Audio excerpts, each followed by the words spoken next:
Alors, depuis un temps, on est en Genèse. Et, petit rappel, on est rendu au chapitre 37.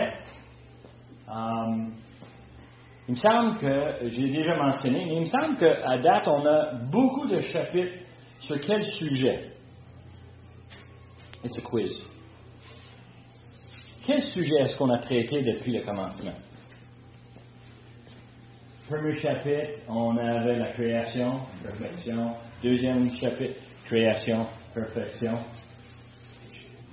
Mais, Marc? Péché. Chapitre 3, ça commence. Et si vous vous souvenez très bien, à chaque chapitre, on semble avoir des récits qui nous parlent de péché.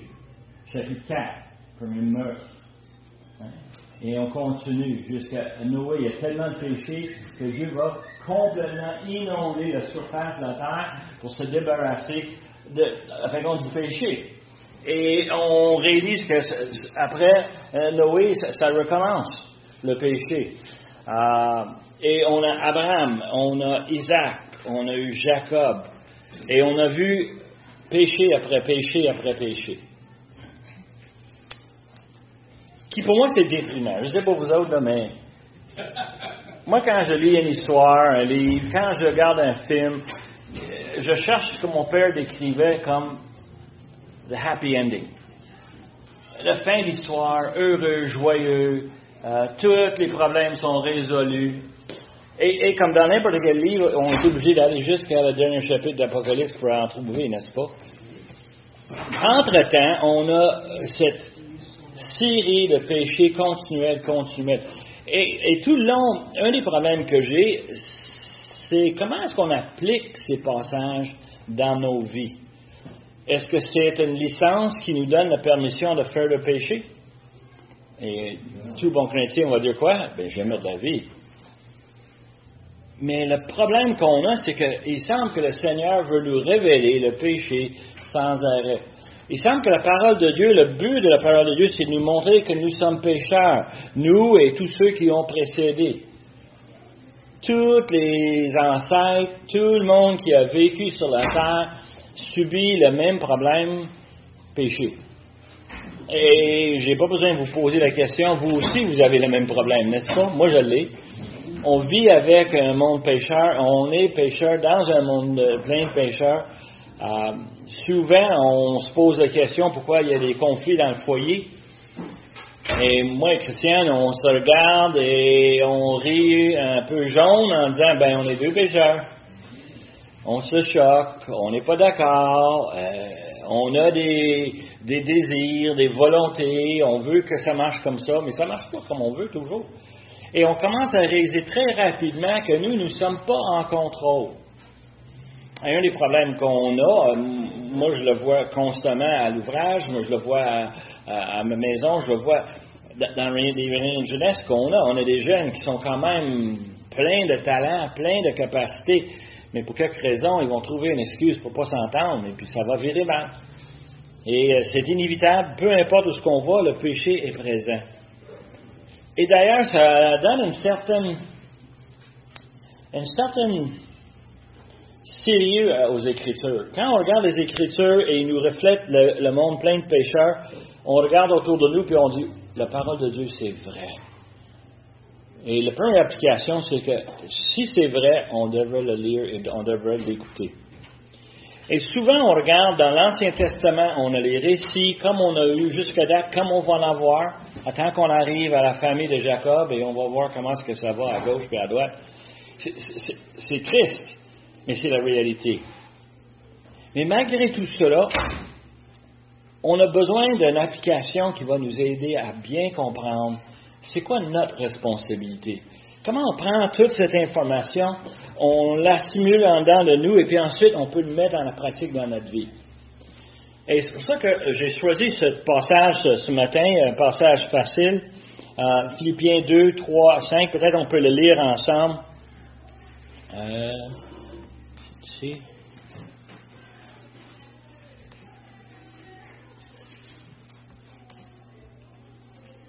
Ne faites rien par esprit de parti ou par vaine gloire, mais que l'humilité vous fasse regarder les autres comme étant au-dessus de vous-même. Que chacun de vous, au lieu de considérer ses propres intérêts, considère aussi ceux des autres. Ayez en vous les sentiments qui étaient en Jésus-Christ. Non, je ne vous cache pas, là, c'est probablement, moi je dirais, ma deuxième passage préféré dans les Écritures. C'est quoi le premier? Ben, mon salut. Ah. Quand Dieu a tant aimé Danny Côte-Noir qu'il a envoyé son fils. Ça, c'est de ma première passage. Là. Je peux lire cela chaque matin et remercier Dieu. Mais le problème, c'est qu'est-ce que je fais après, Nick? Et c'est le deuxième passage que j'aime beaucoup. Je sais que c'est pas juste le mien, là. Je sais qu'il y en a d'autres parmi nous. Nicolas en est un qui aime beaucoup ce passage parce qu'on retrouve ça souvent dans ses messages. Mais la réalité ici, c'est qu'il y a une simple instruction comment nous devons vivre. Et le problème, c'est que tout le monde veut la recette. On veut savoir qu'est-ce qu'on devrait faire en premier, en second, en trois. Ça ne marche pas comme ça. Dieu veut transformer nos cœurs pour qu'on puisse nous-mêmes réagir dans les situations et agir correctement. Pas comme Jacob qui essaie de trahir son frère. Pas comme toutes les histoires qu'on a vues, les gens, comment ils ont cherché leurs propres intérêts. C'est quelque chose. Ici, Paul donne les instructions aux Philippiens. Il dit, ne faites rien par esprit ou par vaine gloire. Et j'arrête là pour questionner, c'est quoi vaine gloire? Je me demande si c'est la vanité. J'en connais beaucoup de gens qui sont orgueilleux et qui sont vaines, et puis, tu sais, il n'y a jamais rien de trop bon pour eux autres. Ils aiment avoir le plus beau linge, ils aiment ça avoir les meilleures places, le plus beau poste, leur maison est plus grande que tout le monde, leurs autos sont plus chers que tout le monde, qui ont plus de gadgets que tout. Je connais du monde comme ça, c'est de la vanité, ça. Et on vit dans un monde où on est poussé à ça, si tu penses un peu. On a regardé avec la publicité qui nous arrive devant nous sur les écrans et on voit comment est-ce que c'est. Tu as besoin, tu devrais avoir, tu es digne de telle affaire. Et si tu ne l'as pas, tu vas être tellement malheureux. Et je ne sais pas si vous voyez ça, mais moi je le rencontre à maintes reprises en questionnant, j'en ai-tu vraiment besoin? La pire chose là, qu'on peut regarder, c'est que souvent on s'attend à un certain service. Et je vois souvent ça, les gens et leurs attentes. Exemple flagrant à l'ouvrage, on a des employés, les employés pensent qu'ils devraient être payés plus. Et à l'ouvrage, comme bien les compagnies, on a des postes avec des qualifications. Et l'autre pense qu'il est digne de tel poste avec les rémunérations qui vient avec.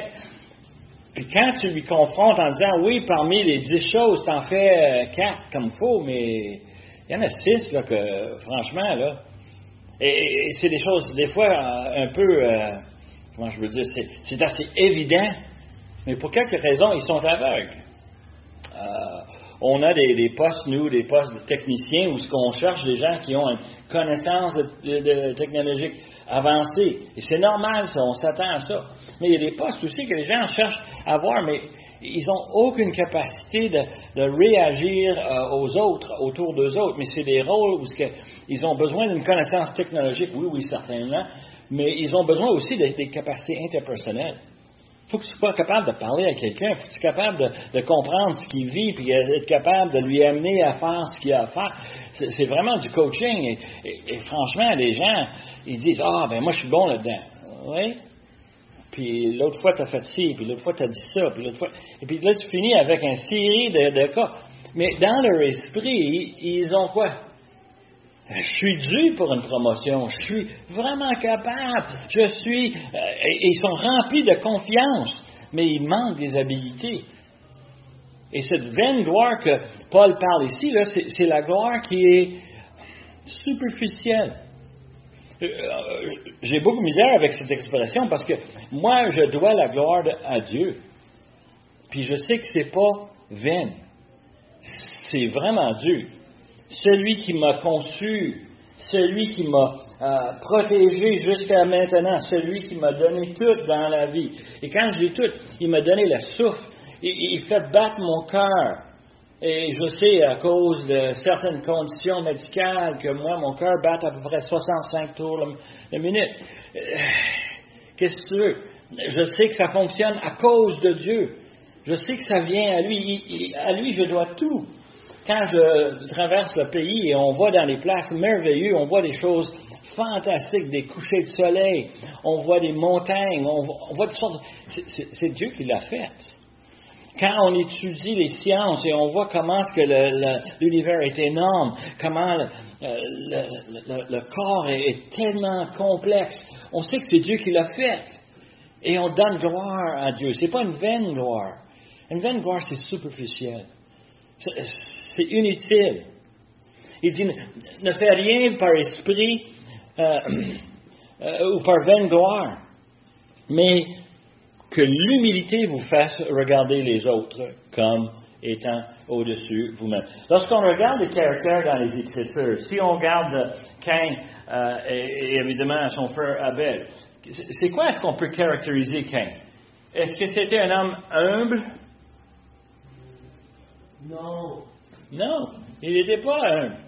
Il voulait que Dieu accepte ce sacrifice, puis c'est pas ça que Dieu lui avait demandé. Il a offert le mauvais sacrifice en pensant, c'est assez bon. C'est lui qui a décidé c'est quoi le sacrifice qu'il va donner. Et c'est pas Dieu qui l'a qualifié. Il n'a pas suivi les critères de Dieu. Lui, il était orgueilleux. Il se pensait, bon, j'ai produit les choses de mes mains et je peux les offrir et c'est moi qui décide.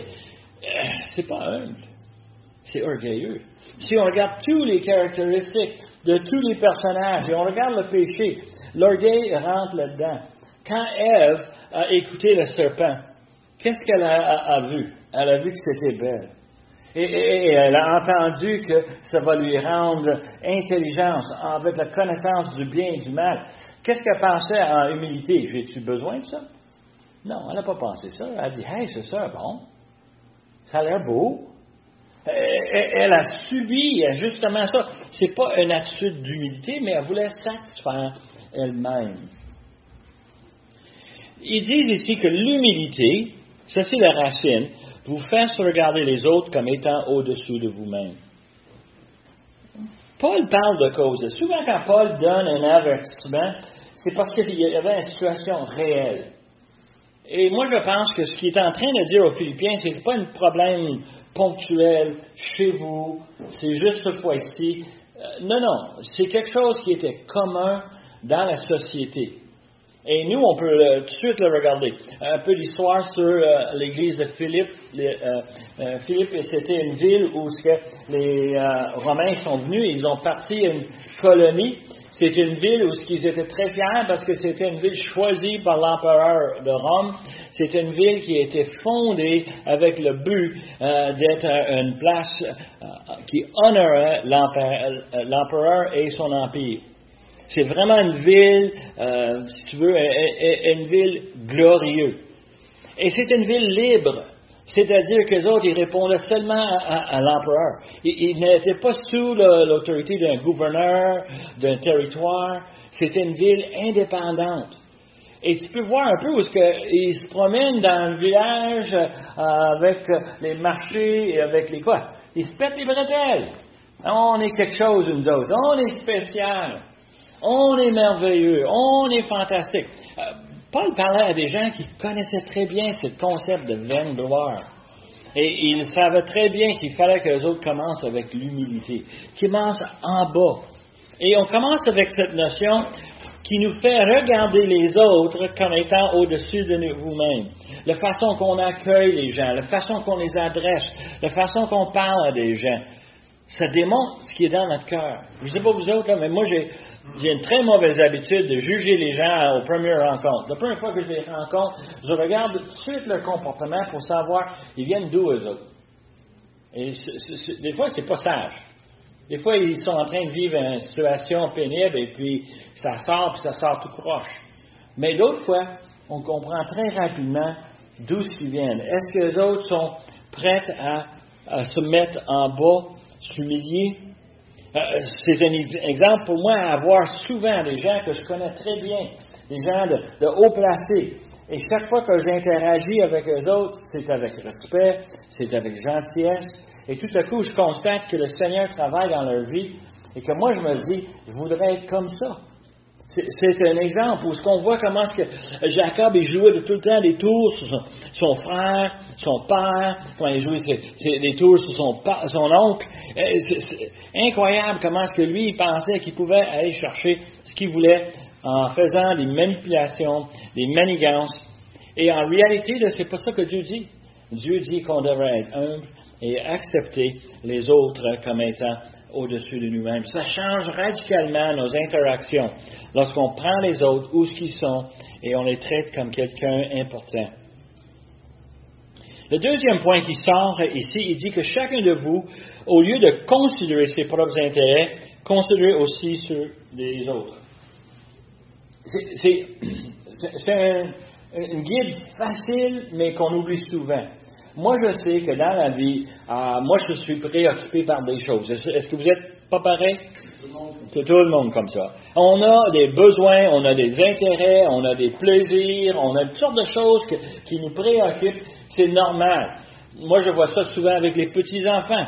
Ils sont jeunes, ils commencent, et puis souvent, ils sont dans la maison et on les entend parler. Et c'est littéralement, c'est qu'ils ont toutes sortes d'intérêts qui veulent piler sur les intérêts de leurs frères, leurs sœurs, les autres cousins, et tu les vois aller et tu te dis, les gars, arrête-moi ça. Mais c'est normal. C'est très normal dans la nature humaine d'avoir des préoccupations, de vouloir que les choses soient d'une certaine façon.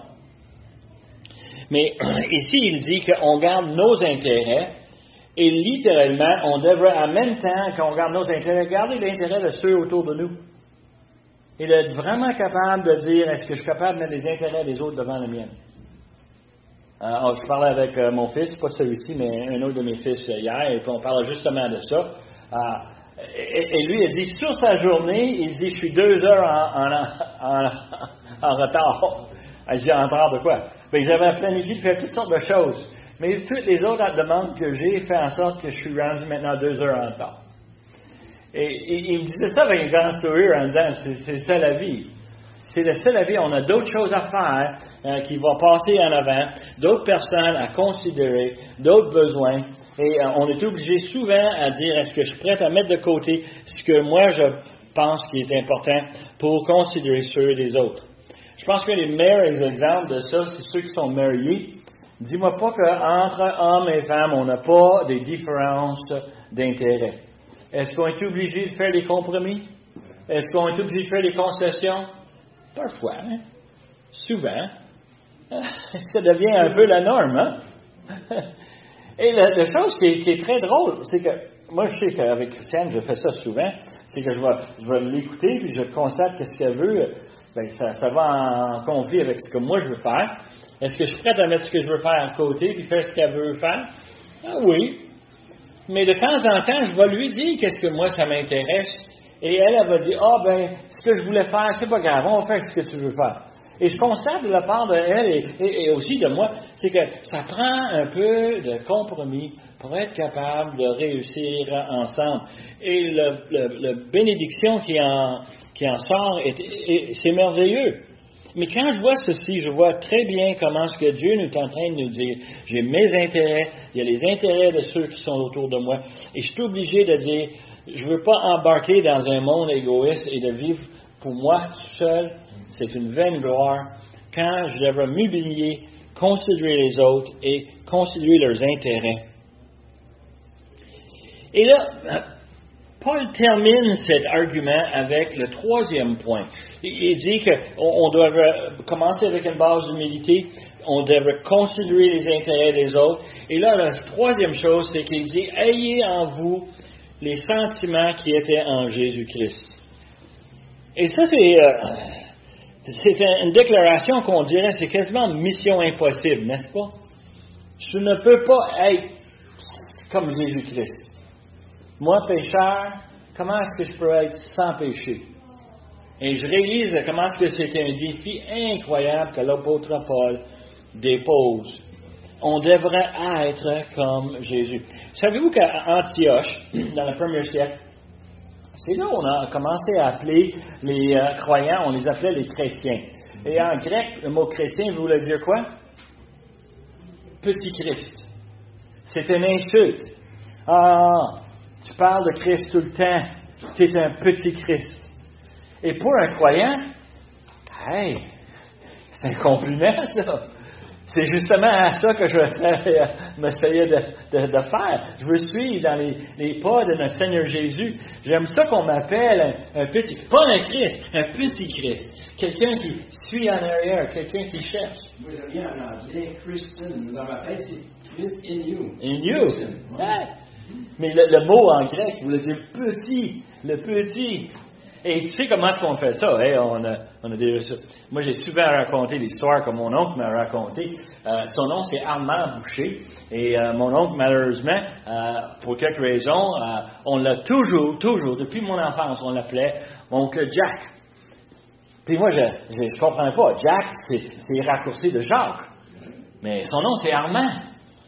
Moi, j'ai été rendu à l'âge d'à peu près 16-17 ans. Et j'ai travaillé dans son garage. Mon oncle était mécanicien, il avait un garage. Et puis, l'été, moi, je travaillais avec lui. Puis, je nettoyais les pièces pour que lui puisse les rassembler. Et j'ai juste sorti ça comme ça. J'ai dit, mais non, ton nom, c'est Armand. Mais on t'appelle Jacques. Comment ça se fait? Il dit, quand j'avais 4 ans, il dit, j'aimais ça aller travailler avec mon père. Puis mon père était mécanicien. Et j'aimais ses outils. Je jouais avec ses outils dans le garage pour la journée au complet. Je dérangeais pas personne. Moi, je taponnais avec tout. Mais il dit, l'outil que j'aimais le plus, c'est le cric. Puis il dit, il était sur des roulettes. Et moi, je pouvais, à mon âge, juste assez fort pour être capable de le pousser puis le traîner à travers le garage. Puis il dit, un matin, j'ai pris ça, puis je l'ai roulé en dessous d'un auto, direct en arrière, et il dit, dans le fond, il dit, j'ai commencé à lever le cric. Et j'ai monté le jack jusqu'en haut pour écraser le réservoir d'essence. Il dit, mon père était furieux, tellement fâché avec moi. Il est obligé d'aller acheter un réservoir d'essence, de remplacer le réservoir. Il n'était pas content. Mais il dit, le lendemain matin, je me lève et je suis à table et je mange mon petit déjeuner. Puis mon père arrive dans la cuisine puis il dit, tu viens-tu au travail, mon petit Jack? Puis il dit, depuis ce moment-là, il dit, ça a resté. Tout le monde a pris le même patois et ils m'ont appelé Jack. Puis il dit, c'est pour ça qu'on m'appelle Jack. Et il dit, moi, c'était mon outil favori dans le temps et maintenant, j'ai vécu cette étiquette. Et comme mécanicien, il était reconnu comme étant un très bon mécanicien. Et lui, il avait peu d'éducation, mais il comprenait comment les choses marchaient. Et pour lui, l'insulte de son père est devenue un compliment. Et d'ailleurs, c'est justement cette notion ici. D'être celui qui suit dans les pas de Jésus, à un point qu'on s'identifie le Seigneur avec nous, avec notre comportement. Ayez en vous les mêmes sentiments qui étaient en Jésus. Et Paul arrête pas là. Après verset 5 vient verset 6. Verset 6 nous dit que Jésus-Christ, existant en forme de Dieu, il n'a point regardé son égalité avec Dieu comme un proie à arracher, mais il s'est dépouillé lui-même en prenant une forme de serviteur, en devenant semblable aux hommes. Et il a paru comme un vrai homme. Il s'est humilié lui-même, se rendant obéissant jusqu'à la mort, même jusqu'à la mort de la croix. C'est pourquoi aussi Dieu l'a souverainement élevé et lui a donné le nom qui est au-dessus de tout nom, afin qu'au nom de Jésus, tout genou fléchisse dans les cieux, sur la terre et sous la terre, et que toute la langue confesse que Jésus-Christ est Seigneur, à la gloire de Dieu, le Père.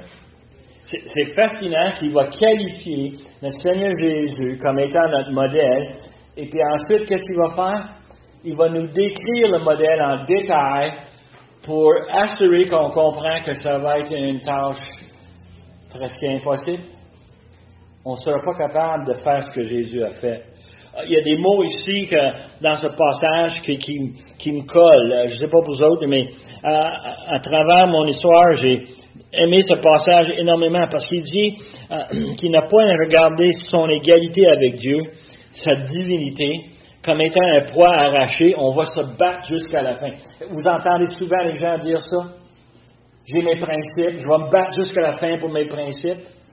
Jésus était fils de Dieu depuis avant la création, et coudonc, il regarde cette divinité pas comme quelque chose qui doit se défendre, mais plutôt il fait quoi? Il va se dépouiller. Le mot dépouiller, le grec, littéralement veut dire se déshabiller, d'enlever son linge, littéralement d'arracher ce qu'on porte et de le mettre à terre. Et de vraiment, pense à un jeune enfant qui arrive au bord de l'eau et on dit, oui, tu peux aller te baigner. Comment tant que ça y prend pour enlever ses sandales et ses t-shirts? Et c'est pas long, hein? Non. Tchouf, ils sont là-dedans. C'est ça le sentiment. On s'est enlevé toute cette divinité pour devenir un homme, pour venir mourir sur la croix pour nous. Et qu'est-ce que ça lui a donné? Dans les yeux de son Père, ça lui a donné l'ultime gloire. C'est lui qui va tout porter. C'est lui qui va avoir ceci. L'honneur ultime. Et nous, on voit ça comme étant l'exemple qu'on doit suivre. Je ne sais pas pour vous autres, mais moi, c'est un défi. Et c'est un défi que, comme enfant de Dieu, je me sens obligé à relever. Quand je suis impliqué dans une relation avec quelqu'un et j'offense quelqu'un par un péché quelconque, moi, ça me fait double mal. Mal parce que j'ai fait mal à l'autre personne, et pas mal parce que je n'ai pas rempli ce commandement que Paul nous donne. Je n'étais pas capable de suivre dans les pas de notre Seigneur. Et pour ça, je lui demande pardon. C'est vraiment le sentiment. Lorsqu'on regarde Genèse, ça va nous aider à regarder, pas avec dédain, en regardant les pécheurs dans différents récits qu'on regarde, puis comprendre que Dieu est là, malgré le péché. Et Dieu va sortir, il va avoir ce que lui recherche. Pourquoi? Parce qu'il est Dieu. Il est omnipuissant, il est souverain sur tous les événements, et il va même venir dans nos vies, plein de péchés, nous chercher, et il va nous transformer. Et c'est ça que Dieu fait avec tous ceux qu'il aime. J'écoule mon temps, mais je ne sais pas si vous avez bien saisi ça. J'espère que vous avez hâte à la semaine prochaine. Parce que la semaine prochaine, on retombe dans la famille de Jacob et c'est pas rose. Un point que moi, des fois, je voudrais sauter par-dessus. Mais Dieu nous a donné, puis ça nous permet de lui voir, lui reconnaître à travers tout ce que les hommes font. Courbons-nous. Père éternel, on veut te remercier pour ce passage. On veut te remercier pour le fait que tu nous as donné des instructions claires. Comment on doit vivre comme enfant de Dieu. Comment on doit s'humilier. On doit traiter ceux autour de nous comme être au-dessus de nous. Et Seigneur, de vraiment considérer leurs intérêts et pas juste nos intérêts. Père éternel, on demande que tu puisses nous aider des exemples, de suivre dans les pas de notre Seigneur et d'avoir les mêmes sentiments qu'il avait, compassion pour les perdus, le désir pour ta gloire et pour conserver et protéger cette gloire. Seigneur, on demande que tu puisses travailler dans nos vies, aide-nous à vraiment être des disciples qui sont dignes de ton affection. Seigneur, on demande ces choses par le nom de Jésus, notre Sauveur et notre Maître. Amen.